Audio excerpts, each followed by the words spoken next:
the Board of Mayor and Alderman work session, April 8, 2021. I'm going to ask Vice Mayor Mr. Bryant to say an opening prayer, and we'll get into our agenda.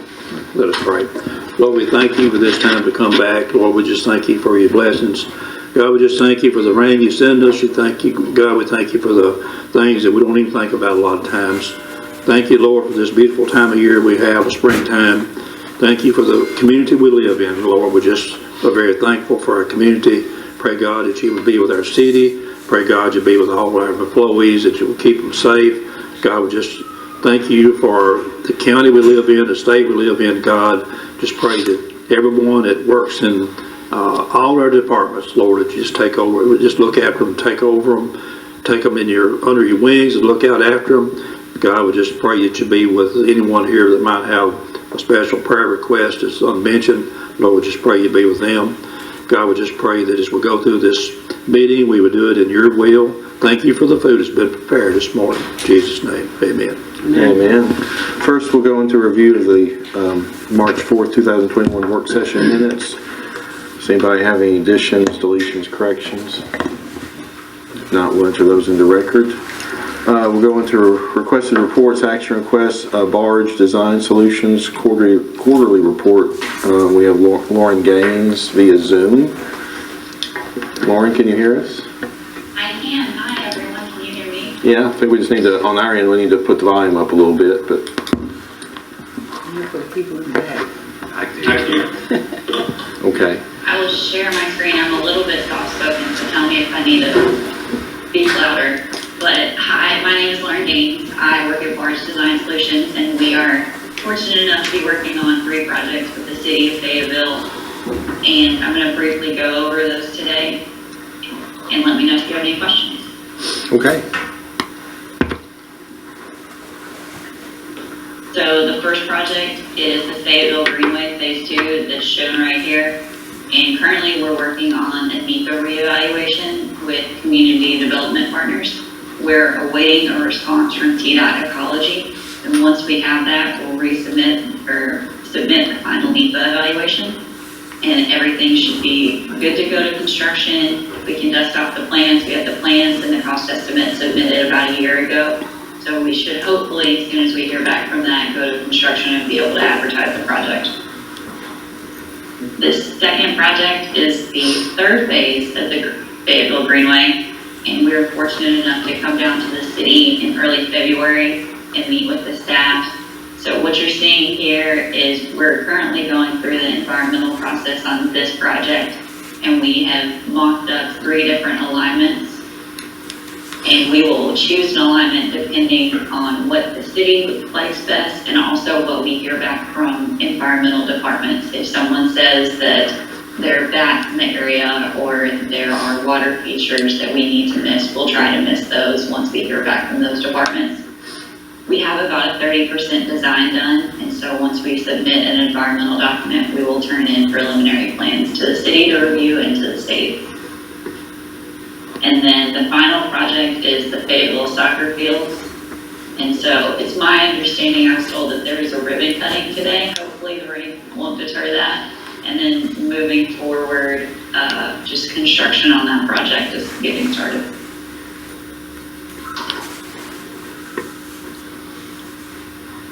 So does anybody have any questions?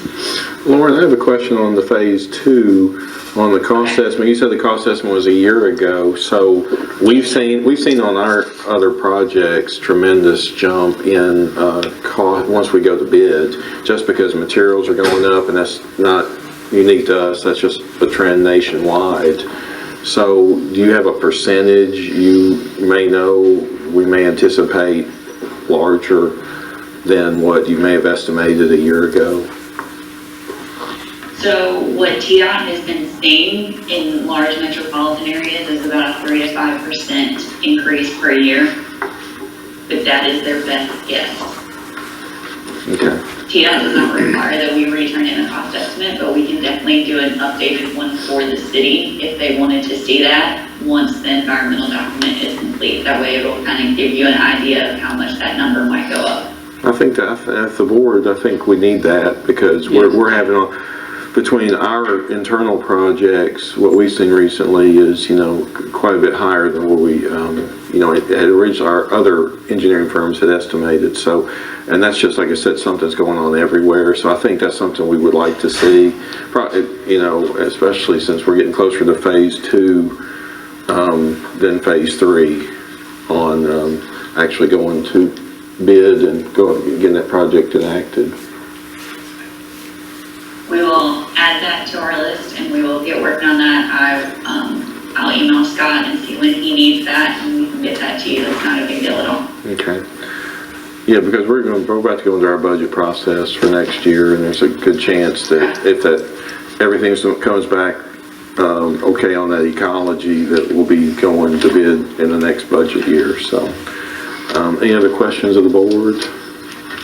Thank you for your work and helping us out with these projects, and I'm sure if we have any questions, we'll reach out to you. Okay, thank you so much. Have a good day. Thank you for your update. We'll go to department reports. We'll start with Public Works with Mr. Eddie Plunkett. Thank you, Mayor. Short and sweet this morning. We got the bid in on the bridge on Laurel Drive. We got 2 bidders, 1305 and 1313. Committee selected the 305, and we're waiting on paperwork from the engineer to submit a start date. We met at a pre-con meeting on Old Mulberry Road yesterday. Notice to proceed was issued yesterday, so they should be starting any time. That's good, because I know for the people over there, that's going to be a benefit, especially one person in general, that the erosion was coming around his wall out onto, right from that subdivision behind. Correct. That's my report this morning. Eddie, give us an update on Adam Street. Adam Street, we can go, I forgot, how do you say it, Scott? The state has a set of plans, but they don't inspect if it is less than 20 foot wide. I forgot how he stated that, but that's basically what it means. If you don't build a bridge over 20 foot, if you stay 19 foot and 11 inches, you're good. The state don't inspect it, which cuts out all the engineering. It's about a half price. And we're working to get a set of bid specs that we can put out to bid to the contractors, and it'll be a one-time-a-year bid for projects like this. In case we have an emergency, we can do it right then. But any bridge that we do that we can keep under 20 foot, we can do this way. So we're hopefully, I hoped I'd have it yesterday afternoon, the bid specs, but hopefully I'll get them today, and we'll get it in the paper for advertisement next week. And we'll be putting a box culvert in down there if this board will approve it. So it'll be that and paving. Do we intend on paving all the way up to the other bridge? Yes, sir. Knox Creek Bridge? Yes, sir. We'll also have to, on the sides, do something to keep the water from getting under the asphalt, or it could happen again real soon. I mean, something you don't know. Would that only be on one side? Yes, sir. We're thinking the last flood we had the water got under the asphalt and froze. There's the reason it happened this time. But who's to say next winter it won't happen again? So we're going to try to put some concrete or asphalt or something down the bank slopes to keep the water from getting under the asphalt. Would that be in the area of the box culvert all the way? It'll be all the way. All the way to the Knox Creek Bridge? Yes, sir. From bridge to bridge. On the north side of the road? Yes, sir. On this 20-foot bridge, Eddie, would that pretty much cover most bridges that we would, or do we have a lot larger than that? We have some that you can't get in. You can't get one in that size. Okay. Just for instance, the one on Brookmead, it wouldn't have worked. Okay. We could have possibly got 2nd Avenue for Sugar. We could have got Markham Drive. 2nd Avenue is longer than that. The bridge would be wider than that. Well, the width don't matter, as long as the length, when you drive across, Okay. that's what can't be over 20 foot. The length can be 200 foot, but the width, Span across the width you drive across can't be over 20 feet. Okay. Another determining factor, the one on Adams Street is a stormwater conveyance, but the other ones you all are speaking to, Brookmead and Second Avenue, that's considered waters of the state because of the branches and or creeks that run through them. So that makes a big difference also. So, are we looking at possibly get some funding for FEMA or somewhere maybe on this to help with this? Still have not heard a declaration by the mayor, but we are seeking information in hopes that we will because of the extensive flooding and damage created. On the Lowell, they can still do that in 2 phases? Yes, Because of the people that back there? Yes, sir.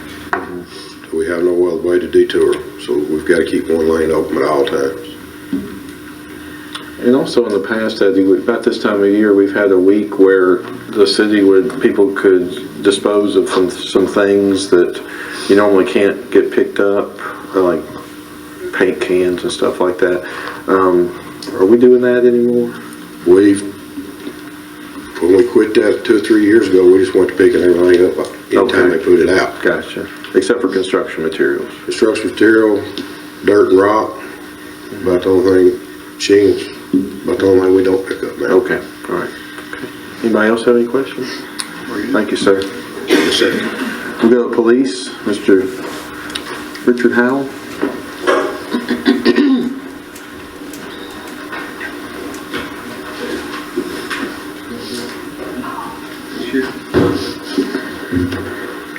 All right, for the police department, have a request for the wildlife damage management permit from the USDA. Mr. Collins actually spoke to them a lot more than I have, but what they're requesting is a approval from this board to discharge weapons within inside the city limit. I believe it's going to be the location of the BFI around in that area. They're trying to eliminate some buzzards. And secondly, I have a request for a permit. The re-up, it was requested to be held on the square. I have asked for it to be changed to Stonebridge Park, just basically because of management for our department. It'd be a lot easier for us to manage at Stonebridge Park than it would be here on the square. And are the people that requested the permit okay with that? I have not spoke to them. I want to speak to the board first and see what the board's thoughts were, then we'll get back with them. I mean, it is easier. It would be a More lot easier contained. for personnel wise to have it at Stonebridge Park. You don't, would they be on the interior of the square? Yes. And I believe it's like 6 or 7 hours in duration. Yeah, I mean, Saturday and traffic, it could become a hassle quickly. and how many officers will you have to put on that? At least 2 shifts on the square, at least. But at Stonebridge, Probably get away with 1. okay. What's the board's thoughts on that? As far as the change of venue, is that okay? I have no problem with that. Yeah, we discussed this in the work session, and it would be easy on them. I think it'd be a good move. It won't be so congested here in town. Okay. So now, before we vote on this on Tuesday, you're going to talk in touch with them? Yes. Now, what's the board think on this wildlife damage management permit? Everybody okay with that? I am. And that's not an open-ended permit, right? That's just No, the board can set for how long. okay. You have a recommendation on? I'd give them a week. And I don't know what their situation is, but I would think within 5 to 7 days, they should better accomplish what they're needing, I would think. Mr. Collins, you spoke to them. Did they indicate to you? Yes, the firearm discharge will just be a part of it. They're also going to use lasers and pyrotechnics. And then what they'll do, they'll get a carcass and hang it in a roosting area, and that drives the others away. So a week should be ample time, but between now and Tuesday, I can reach back out to David Qualls and confirm that a week would be sufficient. Yeah, please do that. We want to have we don't want this open-ended, and everybody's doing it, so. Anything else on the police? That's it. Other questions? On fire department, they are flushing hydrants. Both departments in the last 2 weeks have been wide open, extremely busy. The fire department this week is trying to finish up flowing hydrants so we can get back to pre-planning. That's it. Any other questions on fire? Okay, thank you, sir. Thank you. Parks and Recreation, Mr. Ira Thompson. I'll introduce to the public, the ones who will see this taping, this is Ira Thompson, our new Recreation Director. Excited to have you in the community, and you've hit the ground running. We have hit the ground running. This is the first time I'm going to be in front of everyone, so I say hello and thank you for the opportunity. We are, like you said, hitting the ground running. Right now, we're going to talk about, I'm a little nervous right now because I ain't have to stand in front of a lot of people before in a good little minute. But we changed our logo, and right now what we're trying to do is we're going to promote fun, happiness, wellness, community, and diversity through all our recreational programs and events. That's where our goal is from now on, so I just wanted to make sure we put that out there to everybody, let everybody kind of eat that up for a little while and work on that. But what's going on, we put down what's happening, what happened, what's happening, and what's planned to happen. What's happening in our department, we had an Easter Extravaganza, went off well. We've seen a few familiar faces out there, had a lot of kids that came. We had a lot of young people that came late, and the other kids gave them their Easter eggs just to help out. So we absolutely love that right there. We are going through department staffing right now. We lost a few great people, have a few coming in. What's happening? We have baseball. We have a few familiar faces that will be coaching the teams out there. Softball, we're going to do a last-minute sign-up on April 10th at the facility to make sure we get a good push, get more young ladies involved in the game. Pool prep, we got a lot to do with that, but we're moving right along with that. Again, department staffing, facility improvements, just safety evaluations, trying to get some things up and going. Soccer, we had a few knickknacks to work out with that, was still ongoing. What's happening? What's planned to happen, should I say? Soccer again, a few knickknacks ironed out, a few things we have to square away, but we're right on path to get that done. Department staffing, again, we need some good people to come work for us, some people who are absolutely going to be part of the team and help us out. It's going to meet my energy. That's what I need, people who are going to meet my energy. Yeah, that's what we need. And just facility improvements. And one event that's going to be happening that's our main focus that has been taken off our plate, kinda, is our Independence, the Independence Day activities. Mr. Scott and his crew will be taking that over for us and letting us know what's going on. We have a lot on our plate right now, so him doing that and his crew, the community he has, going to help us out a lot. And that's all I got. Anybody have any questions? Like I said, it's great to get the ball leagues back.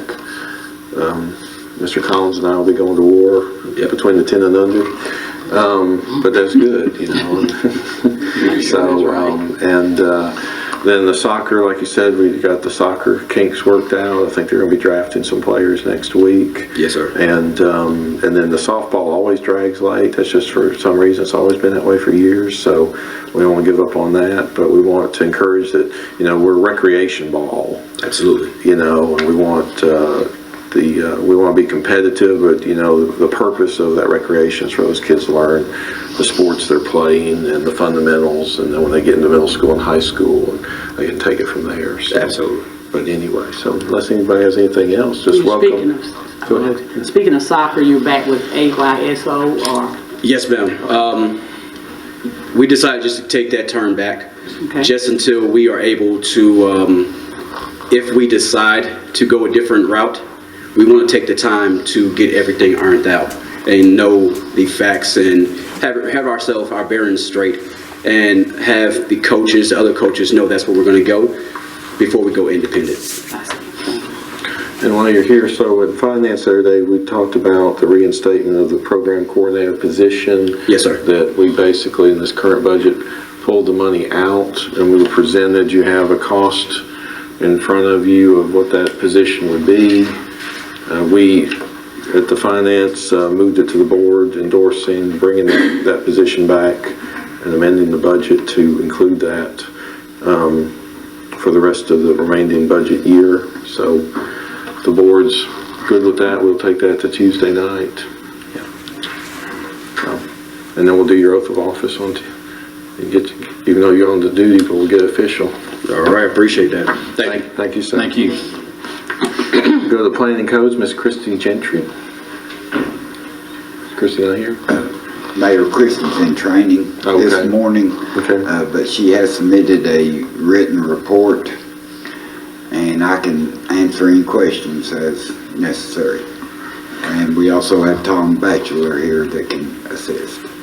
Well, Tom, come up for a moment, because you're another face a new face that you've been on the ground here a little bit, but Tom comes to us with a varied background on planning and codes and historical preservation, and I think well received so far as what I'm hearing. Cause too much trouble. Exactly, but anyway, but I know you've jumped right into it, and you know, you're technically like the building inspector, but you have a planning codes background and Yes. assist in that realm. Yes, and again, my name is Tom Batchelor. I have about 6 years or so experience in running planning and building department, property maintenance, and the remaining time I worked everything from architecture for a majority of my time.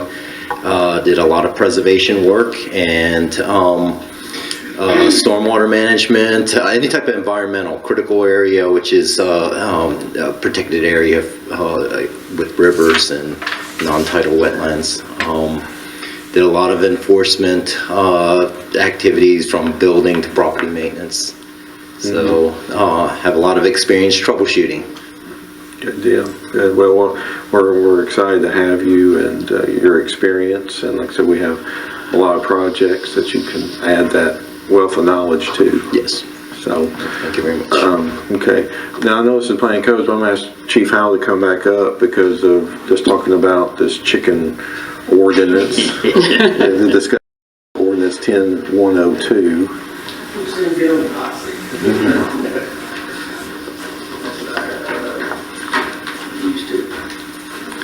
So we've had a request from some people in the community.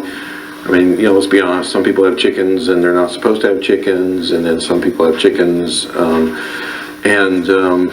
So at the moment, I mean, have you issued any permits? No, and will not. And the reason I will not issue any permits, it gets into a pick and choose situation.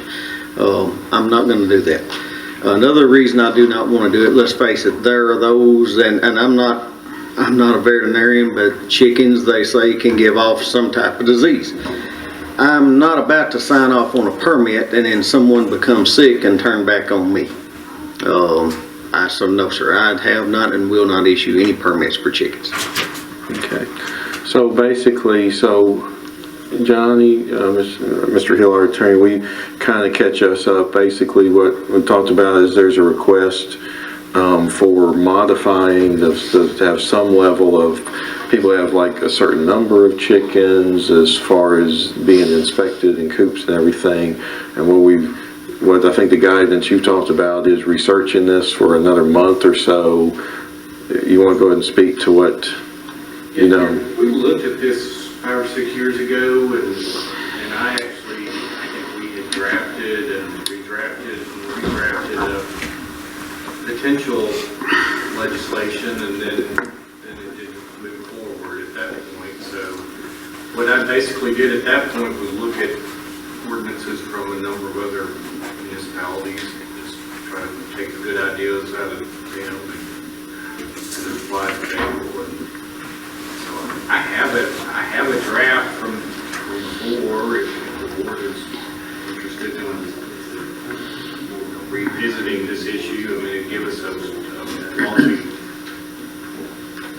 I'm not interested in revisiting, I'll tell you why. We went through this a few years ago already, and looked into it in pretty depth. And if you go to our codes, everything is in the codes in place already. But the bottom line is this: if we're going to have a health officer that signs off on this, and the health officer, no matter who it is not going to do it, there's no point in us doing anything else. The only way to get anything changed is to do away with the health officer.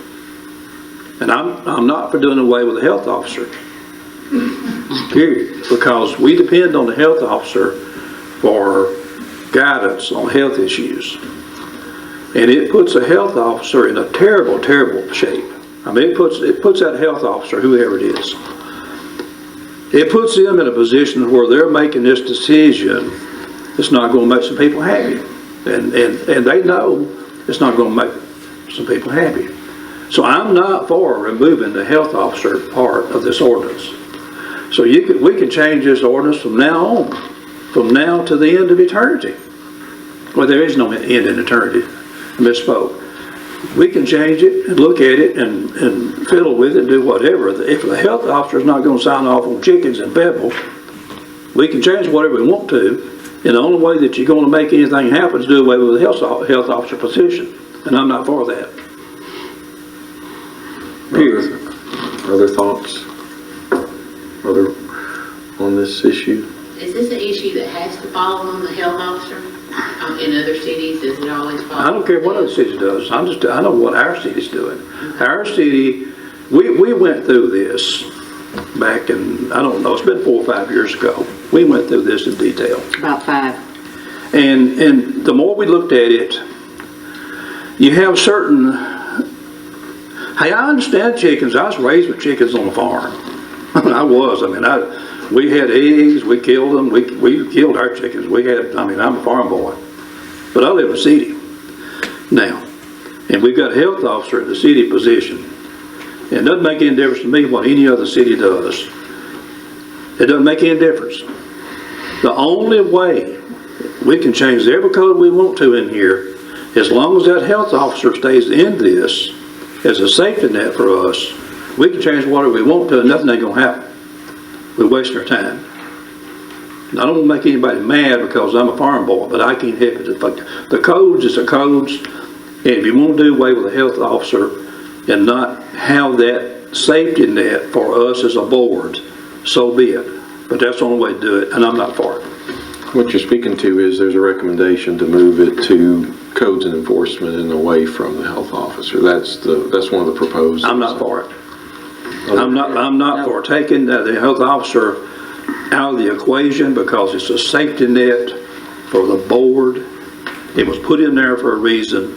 It's a safety net for a board, and I'm speaking for myself. I am not for taking the health officer out of this equation and putting it over on planning and codes and putting it over on anywhere, period. I'm not for that.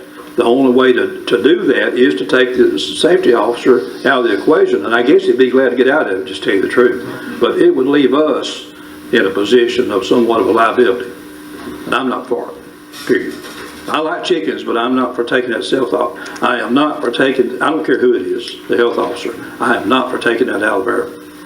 If you're going to take that out of the codes, go and take the rabies out of the codes and go ahead and take all the safety nets out of it.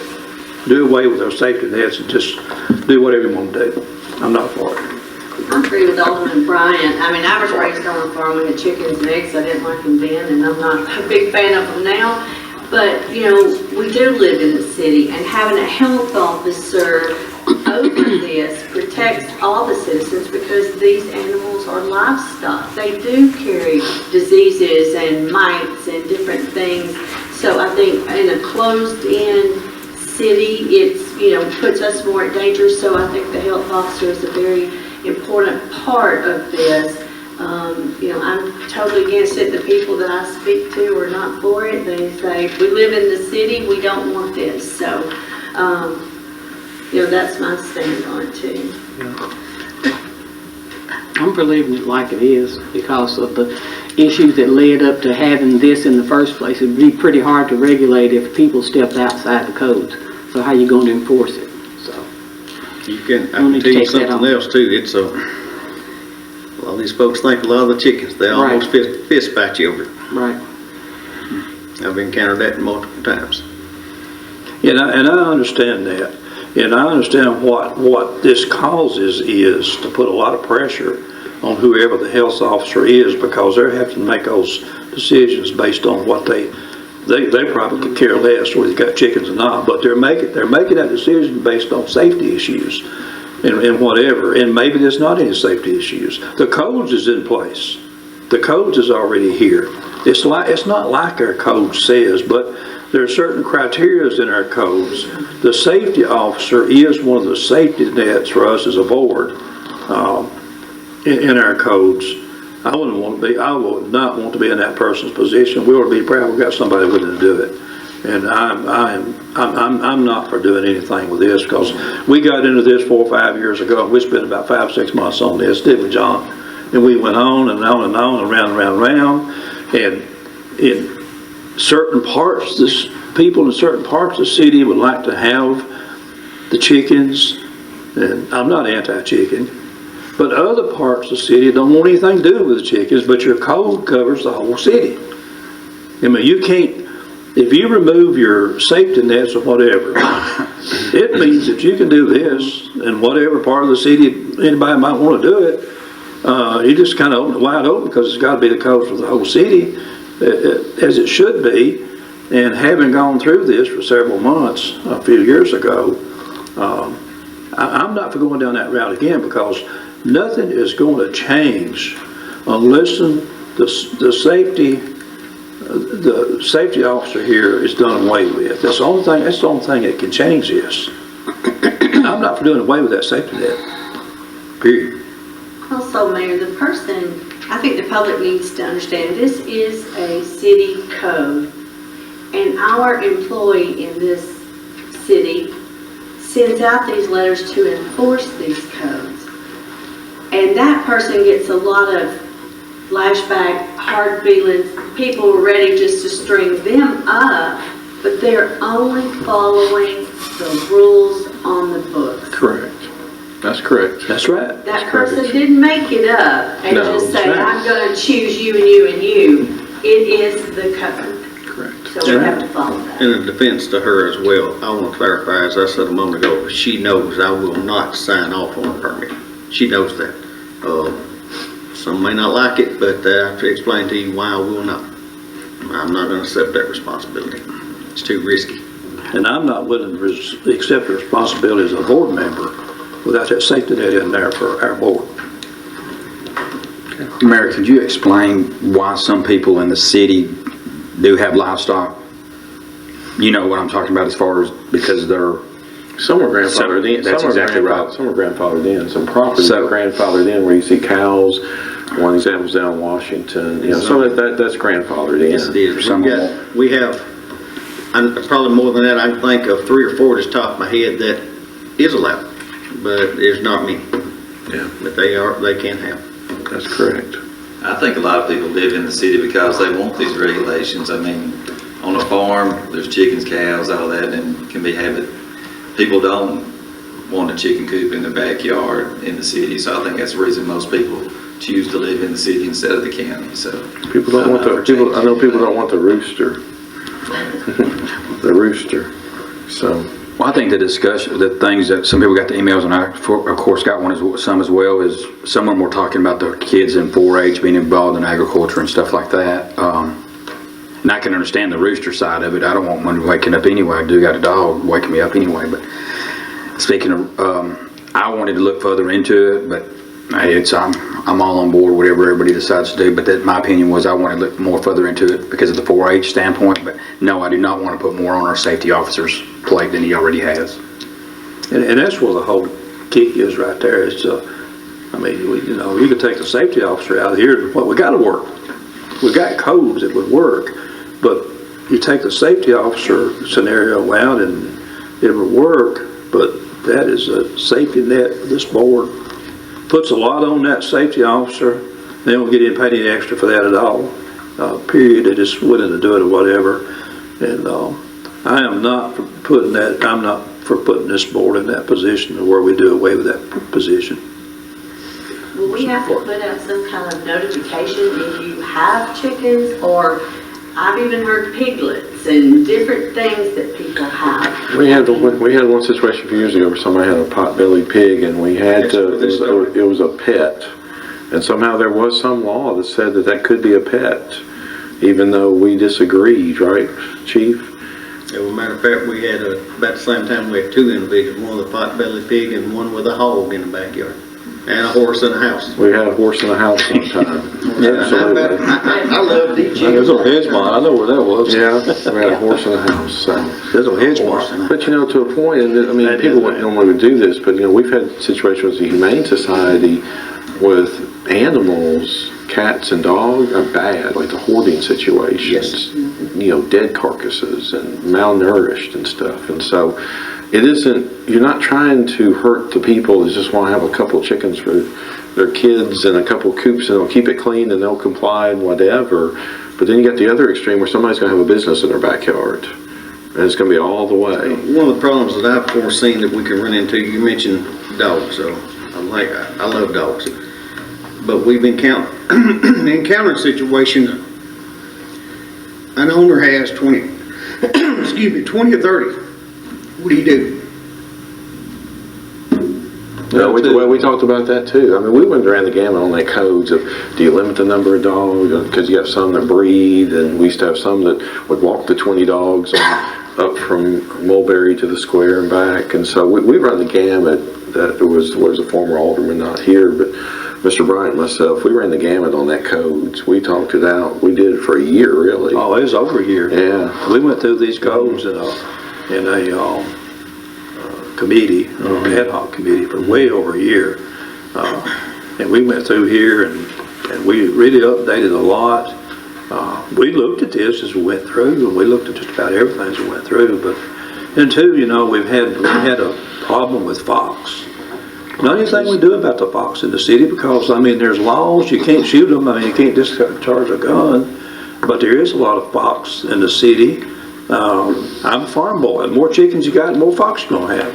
Just simple as that. And I know, and I hate it, because I come from a background that had all this stuff, chickens and hogs and everything. But I'm not ever gonna be in agreement with giving up this safety net for us as a control officer. I'm just not. It's easier to regulate on the front end than it is to allow them to have them and then come in and them have 75 or 100. Then what do you do? Impossible. That gets difficult. Well, I know one place has has had them. to get rid of them. I know one place has several of them, and it was on a state highway close to my house. And you drive by there, and the chicken is in the middle of the road by half the time. Now, of course, I know a lot of people would control them better than that, but everybody won't. Everybody won't control them better than that. Well, until you have some people who have this neat little cute little chicken coop, and it's all cute, and it's the kid's pet, and this, that, and the other. But then the next person, like you say, Mayor, is just going to have chicken wire strung up from tree to a tree, and chickens going to be in and out because they can't afford the nice little shabby chic chicken coop. Right. So, you know, you can't tell people, okay, if you're going to be in style, it's okay. If you allow chickens, you're going to have chickens. If you allow pigs, you're going to have pigs, and they're not going to always be taken care of. Right. That's right. That's right. Okay. Well, I think we're in agreement. Thank you, sir. All right, we'll go on to the next item of planning codes.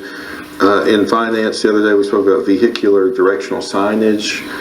This came out of the Chandler Thanks, and you have on your iPad, we endorsed this out of the finance for 7 directional signs on the entry points of the city with a specific design. Well, that's not in there. Mr. Collins, we not get the design on the iPad? Yes, sir. No. You have to scroll on through past the second quote. No. Okay, gotcha. So anyway, it was a recommendation of $39,067. But we talked about directional signage and when we did the Walker Collaborative and the Chandler Thinks study, and these are welcomes. They have point to downtown, Main Avenue, restaurant, shops, museum. They have a place below where you could remove or change out signs. You could have Slaughburger Festival. You could have one commemorating the state championship of the high school team. And you also have maps of where they would be placed. So some of them are on entry points, some of them are right on the bypass area that would point to downtown. But this is, I think, a good thing for us to do. So, thoughts? And the funding would come out of tourism. Yeah, funding come out of the tourism budget. We got a tourism fund that was set up, and Finance Committee recommended it based on the fact that it would come out of tourism fund. Mayor, I did have a question on this when we discussed this in planning. The signs in the illustration at the bottom, it shows a form that the sign would be sitting on. Mm-hmm. It appears maybe it's a concrete form. The sign would be attached and then a flange come down over to cover the bulbs. And my question in committee was, is that what that is, or does this sign come with that base? Or the sign's going to be put in the ground? Who's going to absorb the cost? Would it be something from maybe Public Works where they go around and make these concrete pads to put these signs on? And was Chrissy able to get any information? Yes, ma'am. Okay. She did follow up with the low quote on it, and it is a turnkey operation where they do provide the concrete bases. The only possibility of additional cost is if TDOT requires a permitting fee, and she has reached out to both Region 3 and Nashville trying to get an answer. Preliminary indications is no, but she hopes to have that answer by Tuesday if the board chooses to move this forward. But the Mayor, $39,067 quote does include full installation. I just didn't want that to come back and then we'd have to ask the board for more. Sure. That was just a clarification. Sure. The board good with moving this forward to Tuesday? Yeah, okay. All right. We'll move to IT. Zach? Zach go? Zach's gone. Mr. Collins, you cover that for IT? You all have a report on your iPads. A lot of good work's going on. Website is continuing to be updated.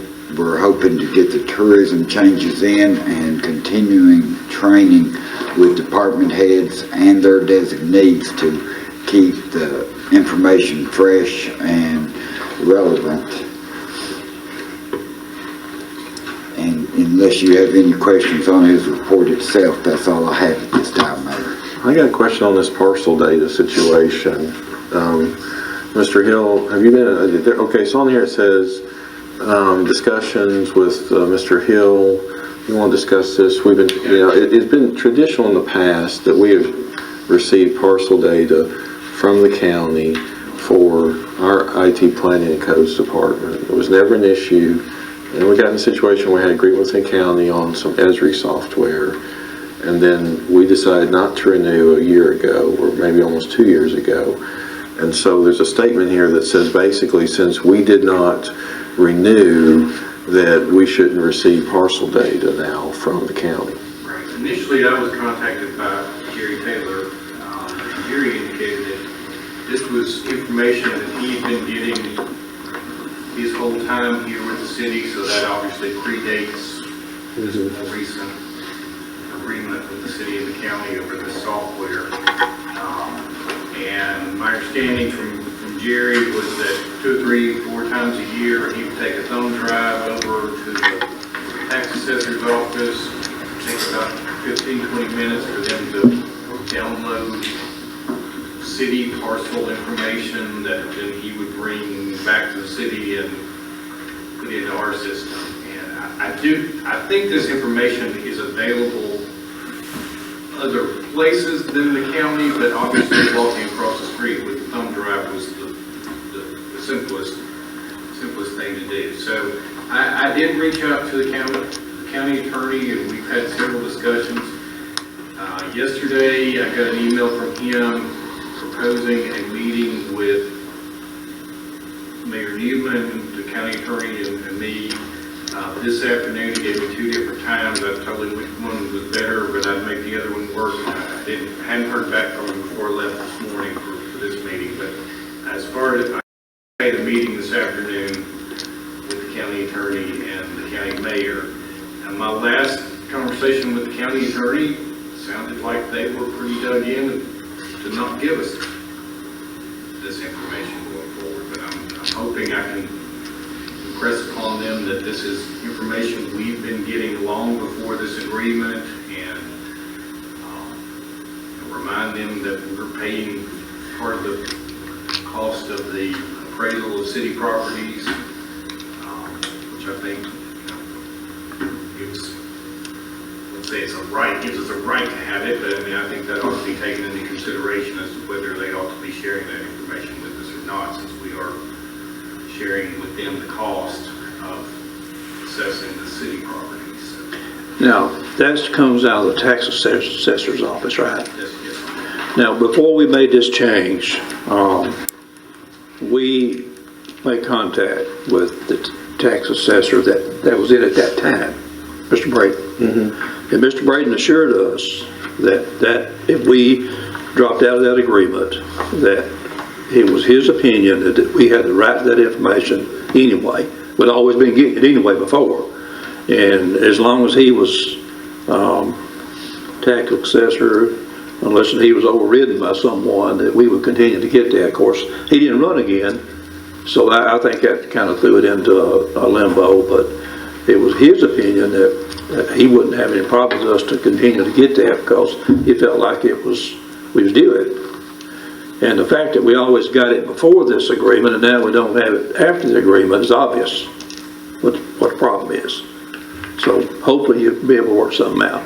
Well, I mean, the problem is this prior software agreement, and it's my understanding that we fulfilled our obligations in that agreement, and even once, according to Mr. Taylor, and he probably remembers this better than I do, that we even offered to do like a transition year where we would pay part of it just to allow the county time to kind of transition to doing it without us, and that was revised. It was originally for 3 years, $20,000 a year. The original agreement was 3 years, $20,000 a year, if I remember right, total $60,000. And as we went further into that, we began to see that value-wise, we wasn't getting near the value out of it that the county was.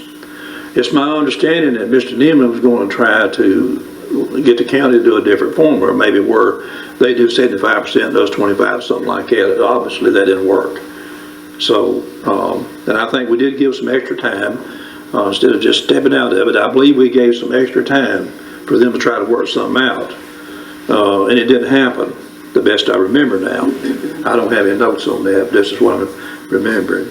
So we felt like as a city, we didn't get the value out of it we should be, and we certainly didn't have the control over it we should have. And we just felt like it was not fair to our taxpayers to be paying that kind of a fee. And we tried it for 3 years. We invested $60,000 in that, plus whatever time we went over. And it's just kind of where we're at. It doesn't take anybody kind of figure out what the problem is.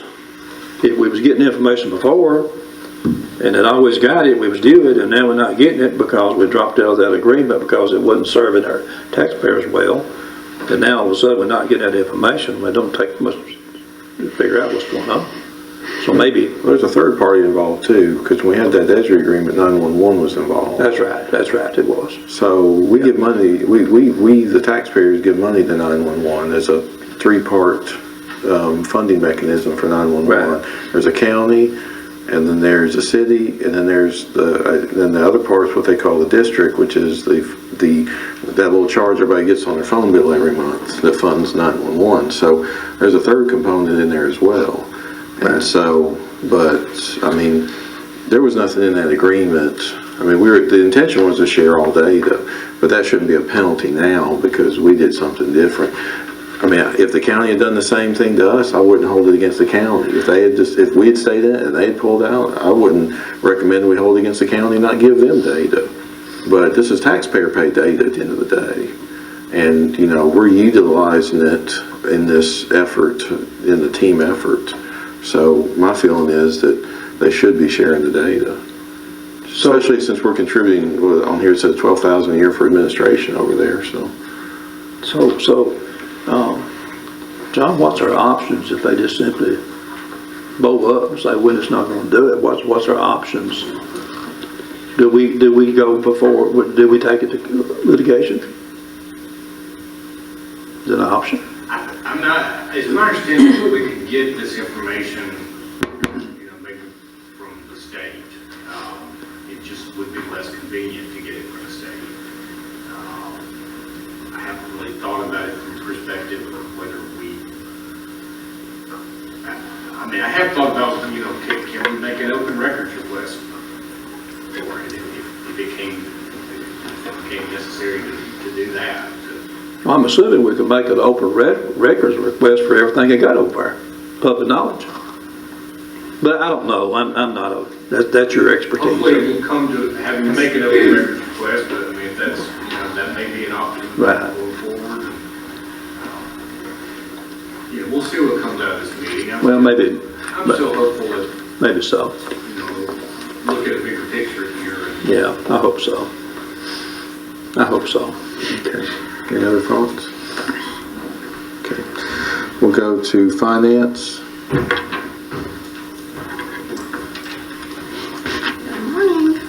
All right, local option sales tax came in at just under 245,000 for the month of March. Comparatively speaking, we had 197,000 last year for the same month and 188,000 the year before for the same month. So that shows you we're still trending very positive on local option sales tax. Beyond that, budgets, and more budgets. We'll start our budget work sessions next week. Our first budget work session is next Thursday. So if you have any questions, got any specific information you want me to bring to the table, other than these are the numbers we're presenting, please let me know prior to Thursday so that I can gather if you want history on this or that. Please let me know beforehand so I can properly, you know, research the data and not try to fly off the top of my head in here next week. What time is that? 4 o'clock? 4 or 4:30, I believe. 4 o'clock. I don't have that calendar in front of me. Next Thursday at 4? Yes, sir. If it is different from that, I will let you know. Also, we met, outside agencies were presented at the Finance Committee this week. For those of you who were not there, I do have the packets. You can pick those up from me in my office this afternoon if you would like to take those and read through them and read all of their documentation that they presented before next week. There's also a spreadsheet of. Yes, there is a spreadsheet summarizing about the last 7 years worth of appropriations, and then each organization presents a packet with their request, and they're required to present enough for every board member to get their own packet. So you each have a packet in my office if you haven't received it. Stacy, did you, we picked up, at some point, I believe that's coming out of Public Works, the bond issue spreadsheet. It should be on your got that? iPads. Everybody Yes, got sir. it? Okay. That will become a regular part of my report each month for the time being while we are working through this bond. It shows, you know, the original budget for the bond. You will see we pulled out of our original bond budget about $307,000 for paving, and that's because it became a priority and the board decided to go ahead and do that out of the paving balance, fund balance. You'll see what we currently have as a revised bond budget, what contract expense we have already done so far, funds remaining to spend, and kind of unallocated funds and all. But I will start presenting that each month for your knowledge. So we got about $1 million unallocated, Yes, sir. ballpark. 957,000 Yeah. Now, where should we find that from? on your iPads. Okay. Yeah, well, I'm glad I got a printed copy because I can't find anything on my iPad. I can't either, so My iPad's a disaster. can you put it in my mailbox, please? Yes, ma'am. Okay, thank you. And then you said you had packets for us in your office? It's what you received last week, or Tuesday night. Okay, got it. It's just those packets Oh, okay. from the outside agencies. Yes, I do have that right here. Okay.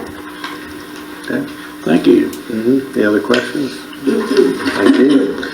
We go to administration, Mr. Scott Collins. Thank you, Mayor. Looking out the window, appears the rain is over, so we still hope to have the ceremonial groundbreaking today at 10 o'clock. The area was covered last night with a tent, and the dirt that you all will shovel and throw was under the tent. Now, obviously not been out there this morning, don't know what the conditions are, but it's up to the board whether or not we proceed. Next item. I've got a question on that. Yes, sir. I was in all right, I guess I missed it or something. I got an email about the middle of yesterday afternoon maybe, reminding us of that event. Yes. When did we get the first notification? I can't find it. I went back and looked. I thought it was around the 17th. Did anybody get a notification before yesterday afternoon we was going to have this event this morning? Well, what happened was last month at the end of the work session, we all agreed upon today.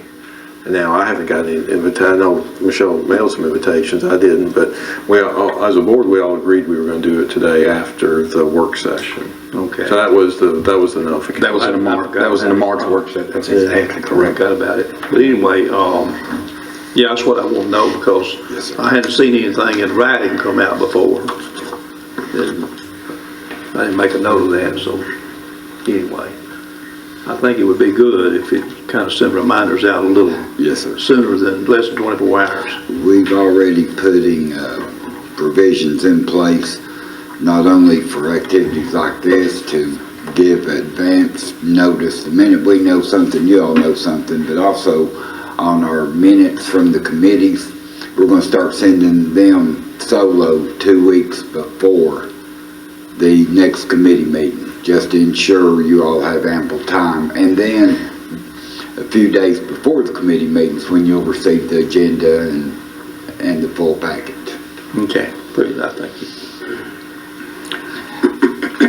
Another item I do want to touch base on is Lauren James with Barge Designs. She mentioned that TDOT Archaeology has finally signed off on phase 2 of the Greenway.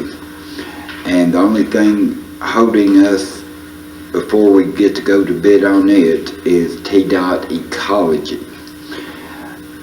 Senator Shane Reeves' office is working with TDOT, trying to get us information in the timeline on William D. Jones. We have heard for the past 3 weeks that the plans were approved. We're having to do this. Well, it goes back to the March 1st Public Works Committee meeting when Will Owens, everything was approved. We just have to figure out this NEPA.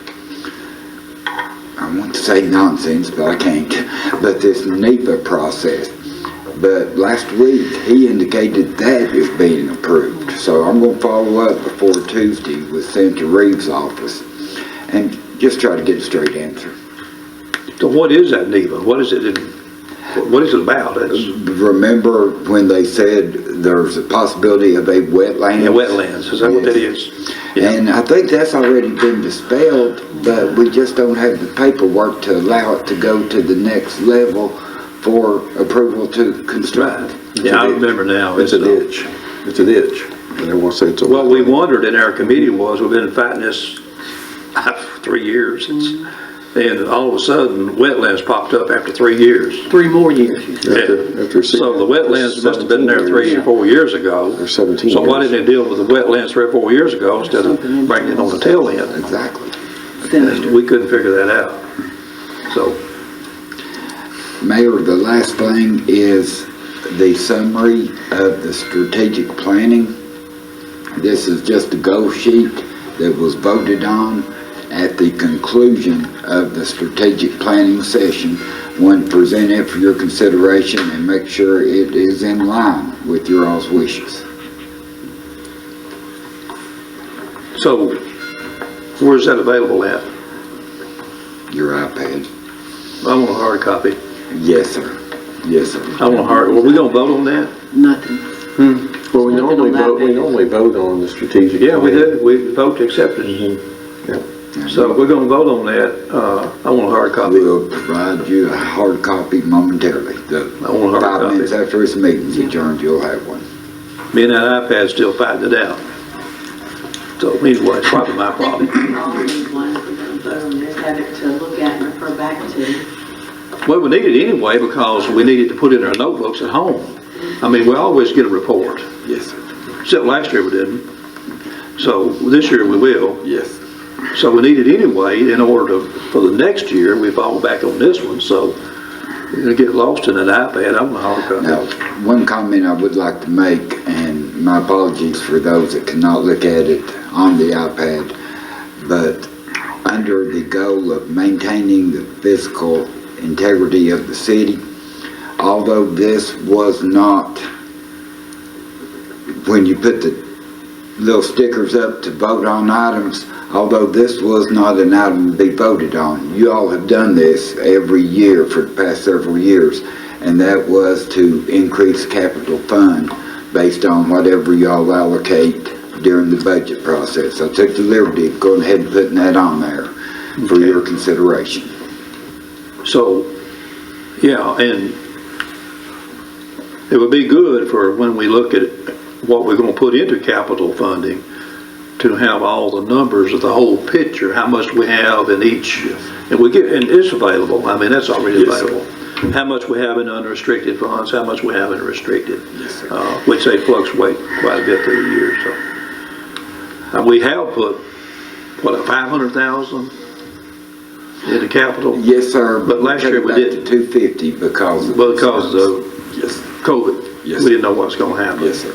So, yeah, you're right about that. We normally do take a look at that. Any other questions, Mr. Collins? Okay, under other, Alderman Hartman has a question about committee packets. Yes, Mayor, I have been on the board approximately 2.5 years, and I go to most all of the committee meetings that I possibly can go to, whether I'm assigned to that committee or not.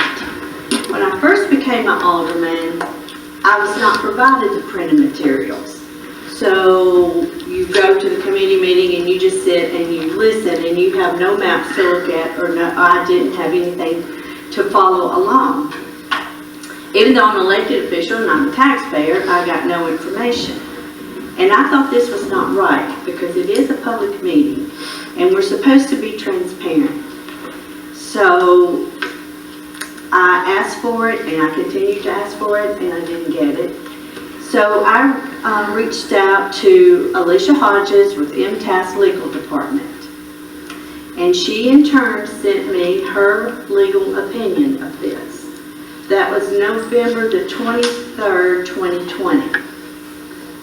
I sent her opinion to the administrative office. And her opinion is, as long as the documents do not contain confidential information, yes, you can request and receive a copy of the documents, just as any other citizen could do. However, if there is no way to make a copy immediately and the information must be redacted, you can wait and receive a copy at their early convenience. I suggest that you ask this issue be added as agenda at your next board meeting, regular scheduled board meeting, and request extra copies be made at all the committee meetings. I sent that to the administration office back in November 2020. So I started getting the handouts at these committee meetings. until this month. So 7:30 Monday morning, I come to police and fire. I get no handouts. And I'm really not sure there were handouts or printed material at that meeting. So I didn't think so much about it. And 9 o'clock, I went to Public Works Committee. Again, there was a package handed out. I got nothing. So I tried to talk to Scott after the meeting, and there was some Croy engineer folks here, and then I think he may have went to the bathroom, and everywhere I went, Scott went somewhere else. So I didn't get it that day, but I did email back to the office and requested the handouts, and they were put in my mailbox, and I appreciate that. On Tuesday morning at 7:30, I attended the Parks and Recs meeting. Again, I was not provided the printed materials. So if I asked for them on Monday and I got them, I don't know why I didn't get it on Tuesday. So they're discussing all this stuff, and I have nothing to look at or follow along with or whatever. So immediately after the meeting, I approached Scott and said, I would like to have all printed materials. And Scott's response was he was not going to argue with me. And I said, I'm not here to argue. I just don't know why I got them and then now I'm not getting them and I'm coming to you and asking for these. I'm not arguing. And he directed me to see the mayor. And I told Scott, I'm not going to the mayor. You're the city administrator. Why would I bother the mayor? You can provide me these copies. I reminded him about the MTAS legal opinion. And he said, we'll just take it up in work session.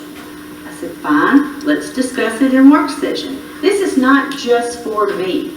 This is for anybody that might want printed materials.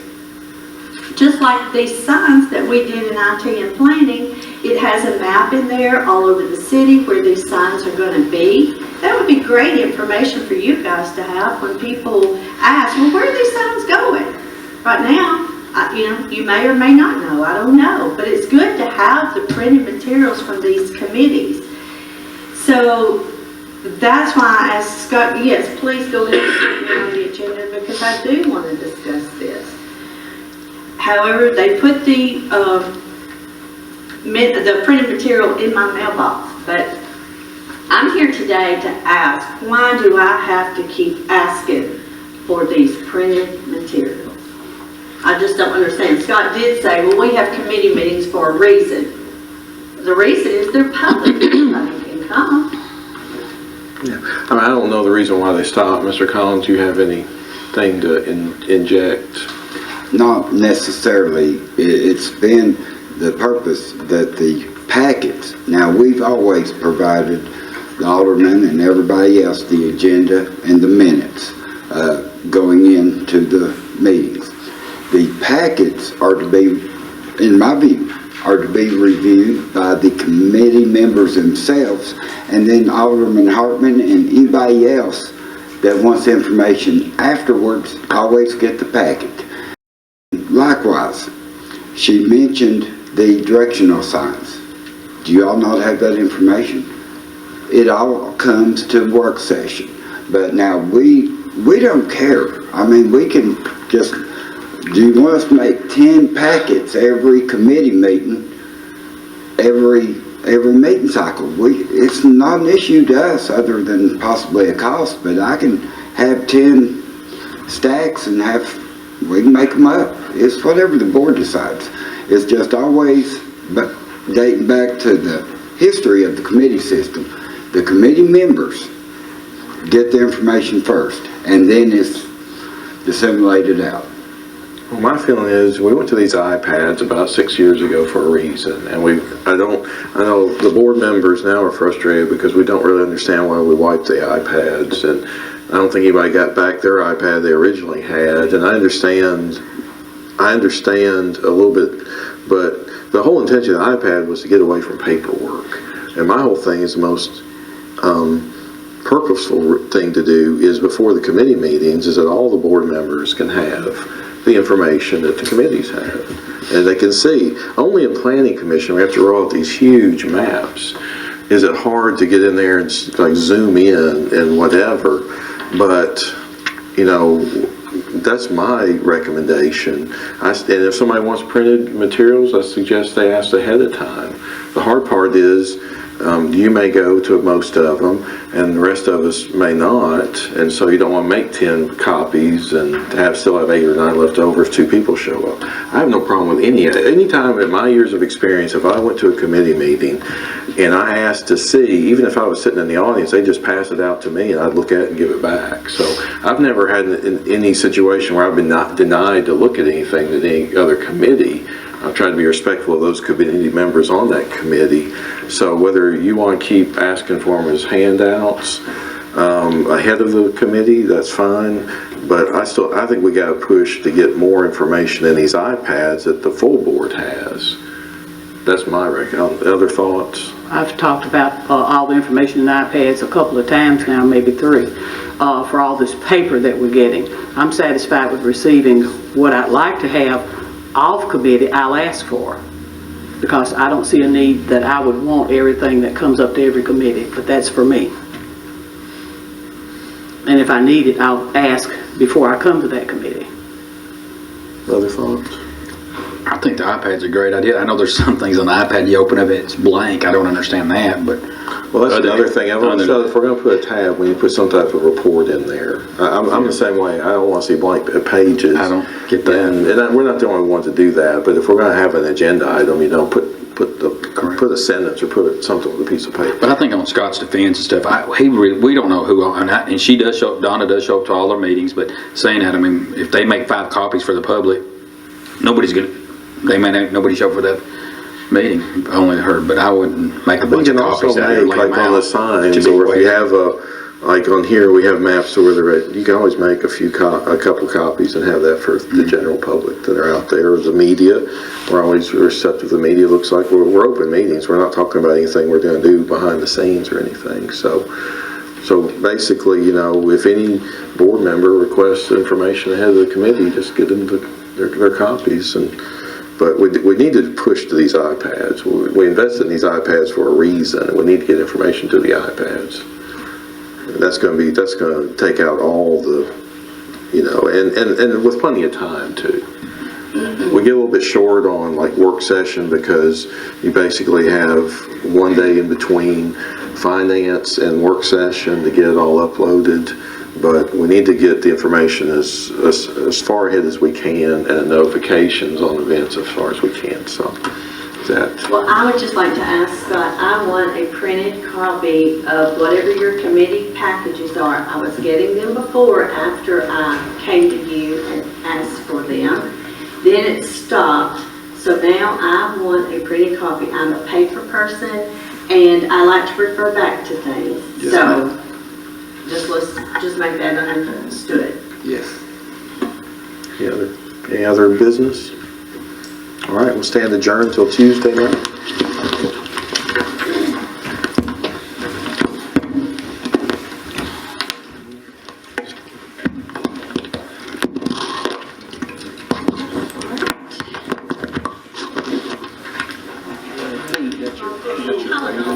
My waiters, yeah, what I need is some boots. Yeah.